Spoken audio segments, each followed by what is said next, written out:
बंद कर दो। हेलो नमस्कार साथियों, स्वागत है आप सभी का आज की बेहतरीन क्लास में। आप सभी बहुत अच्छे होंगे आशा करते हैं। वीडियो को ज़्यादा से ज़्यादा शेयर कर दें और चैनल पर अगर नए हो तो चैनल को सब्सक्राइब करना ना भूलें। शुरू करते हैं आज की क्लास। आज है 27 जनवरी 2023 और 27 जनवरी के महत्वपूर्ण प्रश्नों का संग्रह आज की क्लास में किया गया है। और पीछे से बनने वाले प्रश्न जिनका हम रिवीजन भी लगातार करवाते रहते हैं, याद कराने की जिम्मेदारी हमारी रहती, करंट अफेयर्स के आने वाले क्वेश्चन की। तो शुरू करते हैं आज की क्लास। पहला प्रश्न, ग्रीन रेलवे स्टेशन सर्टिफिकेट दिया गया है। देखिएगा, ग्रीन रेलवे स्टेशन सर्टिफिकेट दिया गया है। अब ग्रीन की बात करते हैं तो ये क्यों दिया जाता है? मेन या मुख्य रूप से स्वच्छता के लिए दिया जाता है, स्वच्छता के लिए। अब देखिएगा, जैसे साफ सफाई और वहां पर एलईडी लाइट का प्रयोग, मतलब पूर्ण रूप से प्राकृतिक तरीके से कम ऊर्जा का क्षय हो, तो लाइट बचाने के लिए, जल बचाने के लिए, इस तरीके से और सफाई रखने के लिए वहां पर दिया जाता है। तो किसको दिया गया? Visakhapatnam railway station. किसको दिया गया? Visakhapatnam railway station. विशाखापट्टनम किसको दिया गया? विशाखापट्टनम रेलवे स्टेशन को। Railway station Visakhapatnam railway station को दिया गया। ये याद रखिएगा, इंपॉर्टेंट क्वेश्चन है रेलवे से बनने वाला। तो green railway station certificate, green railway station certificate किसको दिया गया? Visakhapatnam railway station. विशाखापट्टनम पता होना चाहिए कहां पर है? आंध्र प्रदेश में। कहां पर? आंध्र प्रदेश में है विशाखापट्टनम। विशाखापट्टनम कहां पर है? आंध्र प्रदेश। आंध्र प्रदेश। अब देखिएगा, ये दिया किसके द्वारा जाता है? ग्रीन रेलवे स्टेशन सर्टिफिकेट दिया किसके द्वारा जाता है? इंडियन ग्रीन बिल्डिंग काउंसिल द्वारा। किसके द्वारा? Indian green building council. Indian green building council द्वारा दिया जाता है। अब देखिएगा, आईजीबीसी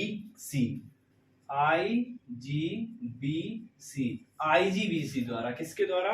अगर पूछा जाए किसके द्वारा ग्रीन रेलवे स्टेशन सर्टिफिकेट दिया जाता है तो आईजीबीसी द्वारा दिया जाता है। अब देखिएगा किस आधार पर दिया गया, तो ये हरित अवधारणाओं को अपनाने के आधार पर। अभी हमने बताया कि जैसे एलईडी लाइट का ज्यादा से ज्यादा प्रयोग, सौर पैनल का ज्यादा से ज्यादा प्रयोग, जल संरक्षण का उपयोग किया जाना, जल संरक्षण सुविधाओं का उपयोग किया जाना चाहिए और स्वच्छता का उपयोग किया जाना चाहिए ज्यादा से ज्यादा। तो देखिएगा, हरित अवधारणाओं को अपनाने के लिए दिया गया। इसको क्यों दिया गया? हरित अवधारणाओं को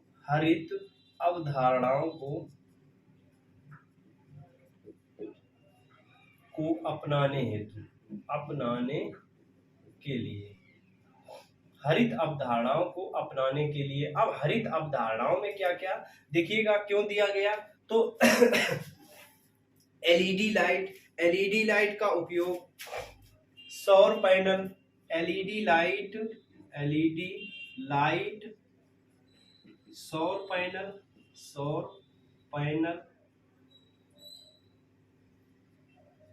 स्वच्छता एवं जल संरक्षण। मतलब ज्यादा जल बर्बादी ना हो उसमें और उचित सभी को जल मुहैया हो सके, जल की बर्बादी ना हो और जल मुहैया उचित रूप से मुहैया हो सके यात्रियों के लिए। किसके लिए? यात्रियों के लिए। और यात्री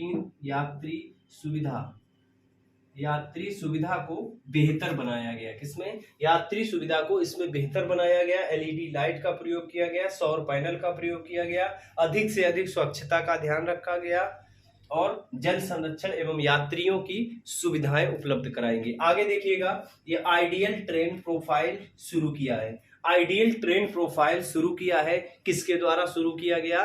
तो भारतीय रेलवे द्वारा इसको शुरू किया गया। कवच अभियान, कवच किसके द्वारा शुरू किया गया? कवच याद रखिएगा, कवच किसके द्वारा शुरू किया गया? ये भी भारतीय रेलवे द्वारा शुरू किया गया था।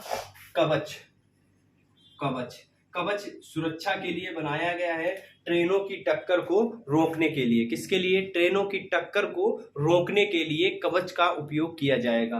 तो कवच ये किसने उपयोग किया है या किसने शुरू किया है? तो भारतीय रेलवे द्वारा, भारतीय रेलवे द्वारा उपयोग में लाया जाएगा। और ये आइडियल ट्रेन प्रोफाइल किसने शुरू किया है? ये भी भारतीय रेलवे ने, भारतीय रेलवे द्वारा शुरू किया गया। आगे देखिएगा, उत्तर भारत की सबसे बड़ी तैरती हुई सौर परियोजना, उत्तर भारत की, कहाँ की? उत्तर भारत की सबसे बड़ी सौर परियोजना, इसका उद्घाटन अभी किया गया। कहाँ पर? चंडीगढ़ में। कहाँ पर? चंडीगढ़, चंडीगढ़, चंडीगढ़।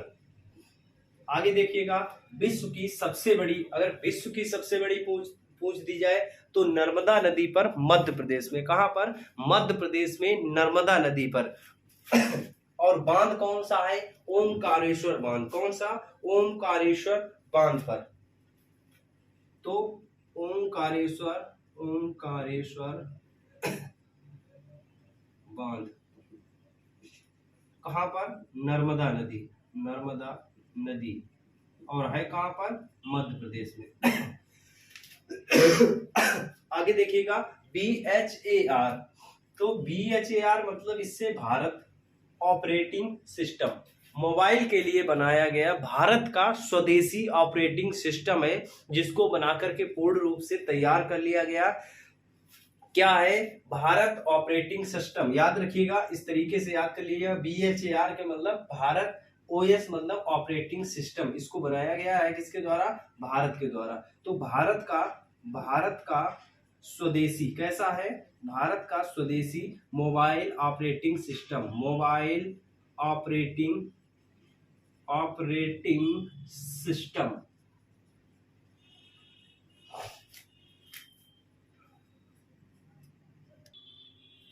आगे देखिएगा, दूसरा प्रश्न, वर्ष 2023 के पद्म पुरस्कारों की घोषणा हुई। तो वर्ष 2023 के लिए पद्म पुरस्कार कितने दिए गए, ये आपको याद रखना है।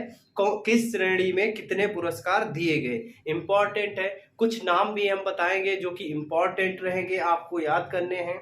आगे देखिएगा, वर्ष 2023 के पद्म पुरस्कारों की घोषणा। अब इसकी घोषणा कब होती है? प्रत्येक वर्ष किसके द्वारा इसकी घोषणा होती है? तो स्वतंत्रता दिवस के, गणतंत्र दिवस की पूर्व संध्या पर। कब? गणतंत्र दिवस की पूर्व संध्या पर। गणतंत्र दिवस की पूर्व संध्या पर, पूर्व संध्या। गणतंत्र दिवस से एक दिन पहले, पूर्व संध्या, एक दिन पहले की शाम को इसकी घोषणा होती है। तो गणतंत्र दिवस की पूर्व संध्या पर इसकी घोषणा होती है। किसके द्वारा? घोषणा किसके द्वारा की जाती है? तो घोषणा राष्ट्रपति द्वारा की जाती है। किसके द्वारा? राष्ट्रपति द्वारा। इस वर्ष घोषणा किसने की? द्रौपदी मुर्मू ने। किसने? द्रौपदी मुर्मू द्वारा घोषणा हुई। किसके द्वारा? द्रौपदी मुर्मू द्वारा इस वर्ष घोषणा हुई। अब देखिएगा, ये याद रखना है आपको कि पूर्व संध्या पर, मतलब गणतंत्र दिवस की पूर्व संध्या पर इसकी घोषणा होती है। अब देखिएगा, इस वर्ष पुरस्कार कितने दिए जाएंगे? तो 106 पुरस्कारों की घोषणा हुई है। कितने? 106 पुरस्कार याद रखना है। अब याद किस तरीके से रखना है? इसमें देखिएगा, पद्म विभूषण, पद्म भूषण और पद्म श्री, 6-9-91 याद रखिएगा, 6-9-91 ये याद रख लीजिएगा। 6-9-91, 9 1 10 100 और 6 106। अब देखिएगा, पद्म विभूषण, पद्म विभूषण,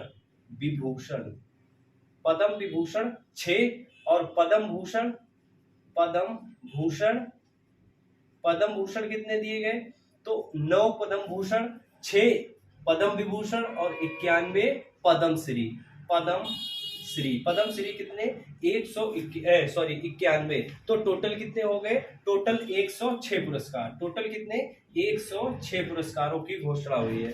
अब देखिएगा, अब बात करते हैं महिलाओं को कितने दिया गया, तो 19 महिलाओं एवं 7 मरणोपरांत लोगों को दिया जाएगा। कितने 19 महिलाओं, ये याद रखिएगा, जो मेन पॉइंट होते हैं वही याद रखिएगा, क्योंकि 106 पुरस्कार, 106 नाम तो कोई याद नहीं कर पाएगा, तो इसलिए जो 19 महिलाएं जो विशेष चीजें होती हैं या मुख्य नाम जो होते हैं उनको याद कर लीजिएगा।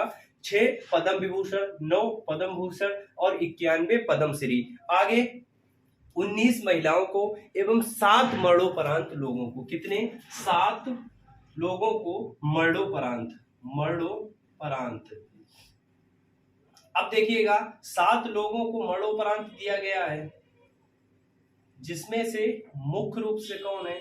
अब 7 मरणोपरांत में मुख्य रूप से हम बताएंगे जिनको पद्म विभूषण दिया गया, तो 6 लोगों को पद्म विभूषण दिया गया है। अगर आपको पूरी जानकारी चाहिए तो टेलीग्राम में जो बहुत इंपॉर्टेंट है, बहुत सारे लोग उनमें दिए हैं, तो आप लोग देख सकते हैं। टेलीग्राम ग्रुप की लिंक चैनल के डिस्क्रिप्शन बॉक्स में नीचे की तरफ मिल जाएगी। अब देखिएगा 6 लोगों में से जो मुख्य रूप से हैं, तो मुलायम सिंह यादव, बालकृष्ण दोषी के बारे में हमने बताया था, आर्किटेक्चर हैं। इनका अभी हाल ही में निधन हो गया है, कुछ ही दिन पहले अभी हाल ही में निधन हुआ है। मुलायम सिंह यादव, इनका भी कुछ दिन पहले निधन हुआ था। इन दोनों लोगों को मरणोपरांत दिया गया है, तो मुख्य रूप से ये दोनों लोगों को आपको याद रखना है। बालकृष्ण दोषी कहाँ के हैं, गुजरात के। बालकृष्ण दोषी कहाँ के हैं, गुजरात के, और मुलायम सिंह यादव उत्तर प्रदेश से। और यहाँ एक नाम याद रखिएगा, दिलीप महालनाविस। देखिएगा मरणोपरांत 1, 2 और 3 नाम हम बता रहे हैं। दिलीप महालनाविस दिलीप महालनाविस पश्चिम बंगाल, कहाँ के हैं, पश्चिम बंगाल, इनको भी मरणोपरांत दिया गया। और मुलायम सिंह यादव,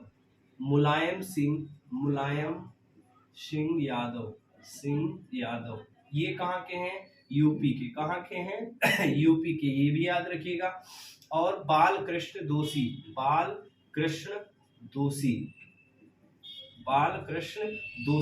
ये कहाँ से है, गुजरात। अब देखिएगा ये तीनों लोगों में क्या समानता है, तीनों लोगों को मरणोपरांत दिया गया है, तीनों लोगों को पद्म विभूषण दिया गया। कौन सा पुरस्कार, पद्म विभूषण।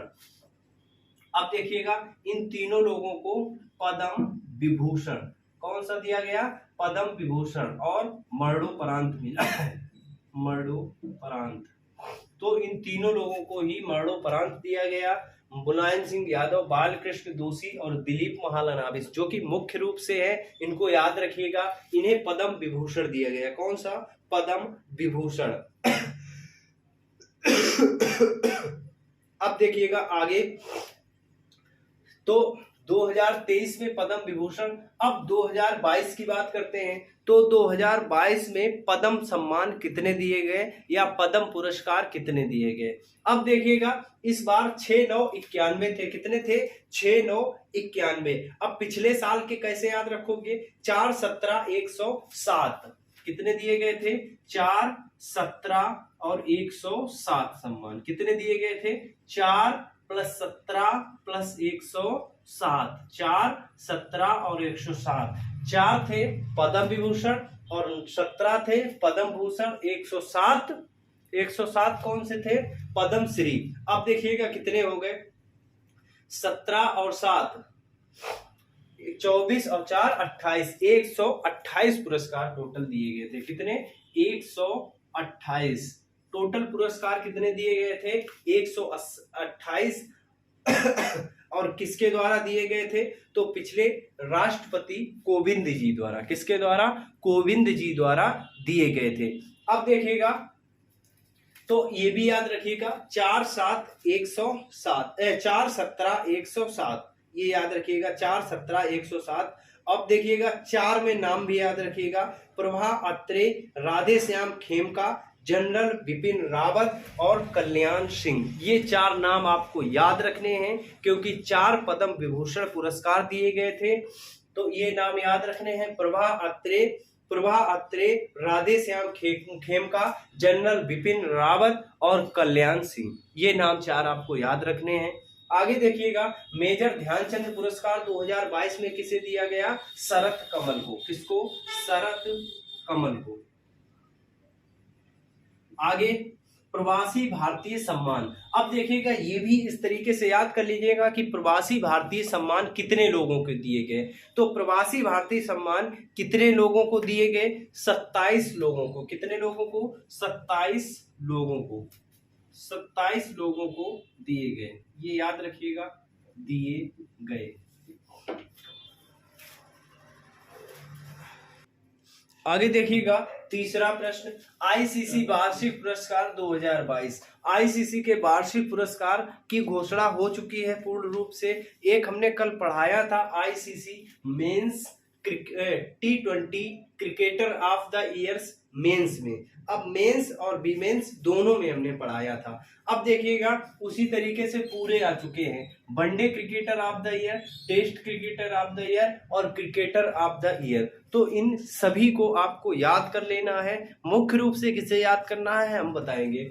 देखिएगा, आईसीसी के बारे में भी हमने आपको कल बताया था। ICC Indian cricket council, sorry international cricket council, इसका हेडक्वार्टर कहां पर है? दुबई। कहां पर है? दुबई।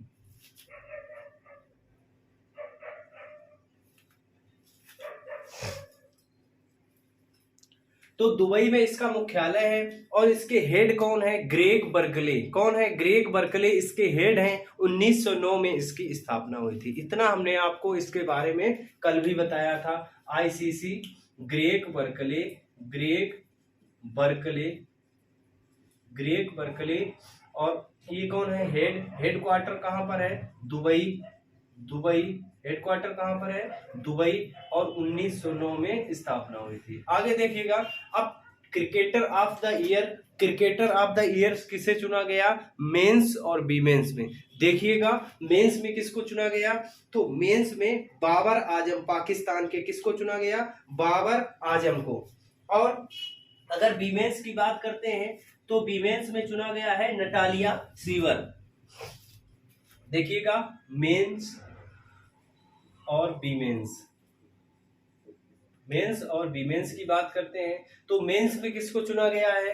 बाबर आजम, बाबर आजम। और वीमेंस की अगर बात करते हैं, नटालिया,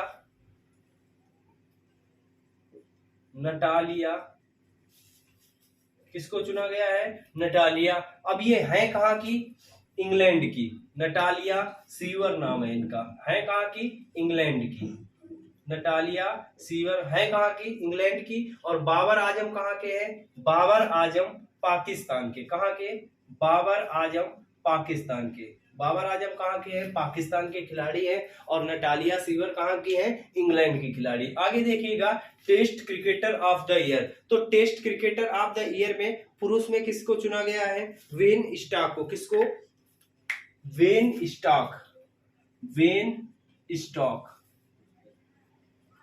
पुरुष में वेन स्टॉक को चुना गया है test cricketer of the year. और देखिएगा, one day cricketer of the year. तो वनडे में पुरुष में किसको चुना गया? बाबर आजम। किसको चुना गया? बाबर आजम, बाबर आजम। पुरुष में बाबर आजम को चुना गया। और वीमेंस में नटालिया, नटालिया सीवर। वीमेंस में किसको चुना गया? नटालिया सीवर को। ये याद रखिएगा। तो क्रिकेटर ऑफ द ईयर में बाबर आजम और नटालिया सीवर। टेस्ट क्रिकेटर में पुरुष को किसको चुना गया? Ben Stokes. और one day cricketer of the year Babar Azam और नटालिया सीवर को चुना गया। इसके बाद T20 cricketer of the year, ये हमने आपको पढ़ाया था। तो ये एक भारत के सूर्य कुमार यादव और तहालिया मैकग्रा। तहालिया, ये कहां का बताया था हमने? ये कहां की हैं? तहालिया मैकग्रा। ये कहां की हैं? ऑस्ट्रेलिया की, ऑस्ट्रेलिया की। और सूर्य कुमार यादव, सूर्य कुमार यादव, ये कहाँ के? भारत के। तो सूर्य कुमार यादव और तहालिया मैग्रा को चुना गया, ये याद रखिएगा। मुख्य रूप से किसको याद कर लेना है आपको? देखिएगा, T20 cricketer of the year Suryakumar Yadav और तहालिया मैग्रा। इसके बाद cricketer of the year men's में किसको चुना गया? बाबर आजम, महत्वपूर्ण है, याद रखिएगा, और नटालिया सीवर। अब देखिएगा आगे अगर बात करते हैं emerging cricketer of the year, emerging cricketer of the year तो ये साउथ अफ्रीका के खिलाड़ी हैं मार्को जॉनसन। मार्को जॉनसन इतना इंपॉर्टेंट नहीं है, याद रखिएगा या ना याद रखिएगा। मार्को जॉनसन कहाँ के खिलाड़ी हैं? साउथ अफ्रीका के। Emerging player of the year. अब देखिएगा आगे, आईपीएल महिला सबसे महंगी टीम, आईपीएल महिला टीमों की नीलामी हो चुकी है। अब महिला की सबसे महंगी टीम किसने खरीदी है? तो सबसे महंगी टीम अडानी ने खरीदी है 1289 की। कितनी? 1289 की। किसने खरीदी है? अडानी ने। अडानी, अडानी, तो अडानी द्वारा खरीदी गई है 1289, मतलब 1289 करोड़ की। कितनी? 1289 करोड़ की खरीदी गई है। अब देखिएगा टीम कौन सी खरीदी गई? अहमदाबाद। कौन सी? अहमदाबाद। और मुंबई की अगर बात करते हैं तो मुंबई को किसने खरीदा? रिलायंस ने। तो अडानी ने किसको खरीदा है? अहमदाबाद, अहमदाबाद। अगर मुंबई की बात करते हैं, मुंबई की, तो मुंबई को किसने खरीदा है? रिलायंस ग्रुप ने। किसने? रिलायंस ग्रुप ने। आगे देखिएगा आईपीएल के सबसे महंगे खिलाड़ी सैम करन, ये याद रखिएगा, सैम करन। आगे देखिएगा चौथा क्या है? 74वां गणतंत्र दिवस। तो 74वां गणतंत्र दिवस, इसकी क्या विशेषताएं रही? याद रखिएगा। तो 74वें गणतंत्र दिवस के मुख्य अतिथि कौन थे? सबसे पहले याद रखिएगा मुख्य अतिथि कौन थे? तो मिस्र के राष्ट्रपति। कौन के? मिस्र के राष्ट्रपति इसके मुख्य अतिथि थे। अब देखिएगा 21 तोपों की सलामी से शुरुआत हुई इसकी। कितनी? 21 तोपों से, 21 तोपों की सलामी से। अब देखिएगा 21 तोपों की सलामी इसमें किया गया है। तो 21 भारतीय बंदूकों का प्रयोग किया गया। कौन सी? भारतीय बंदूकों का प्रयोग किया गया। तो 21 तोपों की सलामी से, 21 तोपों की सलामी से राष्ट्रगान की शुरुआत। अब 21 तोपें हमने बताई, इसमें क्या था? तो 21 तोपें अंग्रेजों के जमाने से कैसी चलाई जाती थी? अंग्रेजी। अब उसमें क्या प्रयोग किया गया? भारतीय बंदूकों का पहली बार प्रयोग, भारत द्वारा बनी हुई बंदूकों का पहली बार प्रयोग, भारतीय बंदूकों का पहली बार प्रयोग, पहली बार। अब ये स्वदेशी बंदूकें हैं। कैसी? स्वदेशी बंदूकें, स्वदेशी बंदूकों का प्रयोग किया गया। और पहली बार इसमें क्या किया गया? कर्तव्य पथ पर रैली की गई। कहां पर? कर्तव्य पथ पर परेड किया गया। देखिएगा और क्या विशेष था? कर्तव्य पथ पर, कर्तव्य पथ पर परेड। अब कर्तव्य पथ पर परेड पहले कहां पर होती थी? तो इसी का कर्तव्य पथ का नाम पहले था राजपथ। राजपथ, राजपथ का नाम बदलकर कर्तव्य पथ कर दिया गया। उसमें पहली बार रैली थी या पहली बार परेड थी। तो परेड कहां पर दिखाई गई? इस बार कर्तव्य पथ पर, जिसका नाम पहले राजपथ हुआ करता था, पहले राजपथ पर दिखाई जाती थी। अब देखिएगा इसके बाद पहली बार अग्निवीर शामिल हुए। कौन? पहली बार इसमें अग्निवीर शामिल हुए, ये भी लिख लीजिएगा। पहली बार अग्निवीर शामिल, अग्निवीर शामिल। और क्या हुआ पहली बार? और पहली बार बड़ा ड्रोन शो दिखाया गया, बड़ा या सबसे बड़ा लिख लीजिएगा, सबसे बड़ा ड्रोन शो दिखाया गया, ड्रोन शो दिखाया गया, जिसमें लगभग 3500 ड्रोन शामिल, कितने, 3500 ड्रोन शामिल थे। और देखिएगा और क्या विशेष हुआ, तो कर्तव्य पथ पर परेड, पहली बार अग्निवीर शामिल, सबसे बड़ा ड्रोन शो, इसके बाद स्वदेशी हथियारों का जो प्रदर्शन किया जाता है उसमें स्वदेशी सब शामिल था। तो पहली बार ऐसा हुआ है जिसमें सभी हथियारों को स्वदेशी रूप से शामिल किया गया था, स्वदेश के बने हुए हथियारों को शामिल किया गया था। तो स्वदेशी स्वदेशी हथियारों का प्रदर्शन, तो स्वदेशी हथियारों का भी प्रदर्शन हुआ, स्वदेशी हथियारों का भी प्रदर्शन हुआ। तो पहली बार स्वदेशी, पूर्ण रूप से स्वदेशी हथियारों का प्रदर्शन हुआ यहाँ पर। और देखिएगा मनाया कब जाता है, 74वां गणतंत्र दिवस था, तो 26 जनवरी को कब मनाया जाता है, 26 जनवरी को, 26 जनवरी को मनाया जाता है। और मुख्य अतिथि की अगर बात करते हैं, मुख्य अतिथि, तो मुख्य अतिथि कौन थे, मिस्र के राष्ट्रपति, कहाँ के, मिस्र के राष्ट्रपति, ये हमने आपको पढ़ाया भी है, मिस्र के राष्ट्रपति। आगे देखिएगा पे रूप, ये क्या है, PAYRUP, तो भारत का सबसे तेज चलने वाला यूपीआई ऐप, भारत का सबसे तेज यूपीआई ऐप, भारत का सबसे तेज पेमेंट ऐप, भारत का सबसे तेज पेमेंट ऐप बनाया गया है। इसमें बिजली बिल भुगतान और रिचार्ज आदि की भी सुविधा मिलती है। आगे देखिएगा प्रवासी भारतीय दिवस, तो प्रवासी भारतीय दिवस प्रत्येक वर्ष कब मनाया जाता है, 19 दिसंबर को, कब, 19 दिसंबर, कब मनाया जाता है, 19 दिसंबर को प्रवासी भारतीय दिवस मनाया जाता है। आगे देखिएगा गोवा मुक्ति दिवस, गोवा मुक्ति दिवस कब मनाया जाता है, तो गोवा मुक्ति दिवस प्रत्येक वर्ष 19 दिसंबर को मनाया जाता है, कब, गोवा मुक्ति दिवस 19 दिसंबर को, 19 दिसंबर।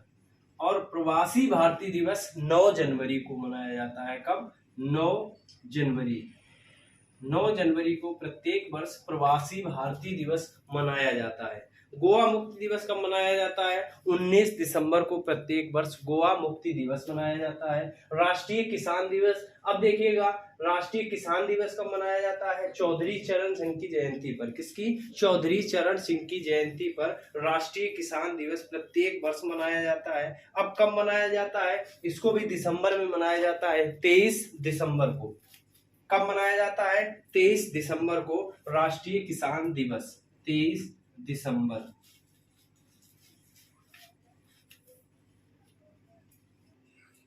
आगे देखिएगा पांचवा, अंतरराष्ट्रीय सीमा शुल्क दिवस कब मनाया गया, तो अंतरराष्ट्रीय सीमा शुल्क दिवस प्रत्येक वर्ष मनाया जाता है। अब कब मनाया जाता है, तो देखिएगा अंतरराष्ट्रीय इंटरनेशनल कस्टम्स डे, ICD, कब मनाया जाता है, तो ये भी 26 जनवरी को मनाया जाता है, कब, 26 जनवरी को, 26 जनवरी को मनाया जाता है। देखिएगा इंटरनेशनल कस्टम्स डे, कौन सा, इंटरनेशनल कस्टम्स डे किसके द्वारा मनाया जाता है, विश्व सीमा शुल्क संगठन द्वारा, विश्व सीमा शुल्क संगठन, विश्व सीमा शुल्क संगठन है, इसके द्वारा मनाया जाता है। देखिएगा इसका 1994 में नाम बदला गया था, क्या किया गया था, पहले सहयोग संगठन नाम था, क्या था, पहले सहयोग नाम था, अब बाद में इसका संगठन कर दिया गया, पहले सहयोग था बाद में संगठन कर दिया गया।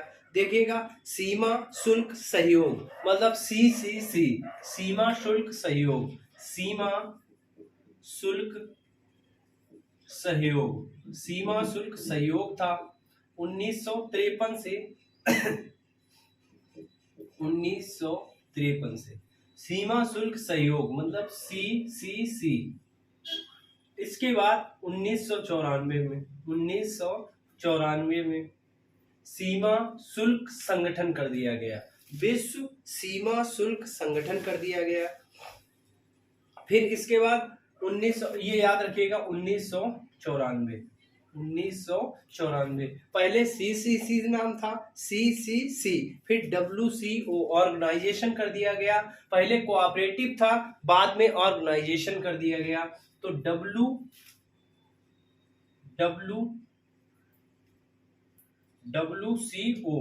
WCO कर दिया गया 1994 से। 1953 में इसका नाम क्या था, सीमा शुल्क सहयोग, CCC। आगे देखिएगा मतदाता दिवस। मतदाता दिवस प्रत्येक वर्ष कब मनाया जाता है, 25 जनवरी को। 25 जनवरी 1950 को भारतीय निर्वाचन आयोग की स्थापना हुई थी। और याद रखिएगा निर्वाचन से संबंधित स्वीप कार्यक्रम, कौन सा स्वीप कार्यक्रम किसके द्वारा शुरू किया गया, भारतीय निर्वाचन आयोग। भारतीय निर्वाचन आयोग के वर्तमान में आयुक्त कौन है, राजीव कुमार। और पहले की बात की जाए तो पहले कौन थे, सुकुमार सेन। ये याद रखिएगा, पढ़ा भी चुके हैं। तो मतदाता दिवस प्रत्येक वर्ष कब मनाया जाता है, 25 जनवरी को। 25 जनवरी को प्रत्येक वर्ष मतदाता दिवस मनाया जाता है। आगे देखिएगा, और 25 जनवरी को हिमाचल भी अपना दिवस मनाता है, क्योंकि हिमाचल प्रदेश अस्तित्व में आया था 25 जनवरी 1971 से। तो याद रखिएगा हिमाचल प्रदेश अपना स्थापना दिवस 25 जनवरी को मनाता है। ये स्थापना दिवस याद रखिएगा 25 जनवरी को हिमाचल प्रदेश मनाता है, और 25 जनवरी को मतदाता दिवस में मनाया जाता है। उत्तर प्रदेश की अगर बात करते हैं कि उत्तर प्रदेश दिवस कब मनाया जाता है, तो 24 जनवरी को। कब, 24 जनवरी को उत्तर प्रदेश स्थापना दिवस 24 जनवरी को मनाया जाता है। अगर संगीत दिवस की बात करते हैं तो संगीत दिवस प्रत्येक वर्ष कब मनाया जाता है, और इसकी थीम क्या थी। संगीत दिवस की इस बार की थीम क्या थी, तो चौराहों पर संगीत इसकी थीम थी। क्या थी, चौराहों पर संगीत, ये याद रखिएगा। और 21 जून को मनाया जाता है। इसकी थीम भी याद रखिएगा, थीम चौराहों पर संगीत, ये इसकी थीम थी। इसी तरीके के बेहतर प्रश्न पाने के लिए चैनल को सब्सक्राइब करें और वीडियो को अपने सभी दोस्तों के साथ शेयर करें। वीडियो को अंत तक जरूर देखा करें, और वीडियो ज़्यादा से ज़्यादा अपने स्टेटस पर लगाएं, फेसबुक पर शेयर करें और टेलीग्राम ग्रुप पर शेयर करें। सभी के साथ शेयर करें। नमस्कार, जय हिंद।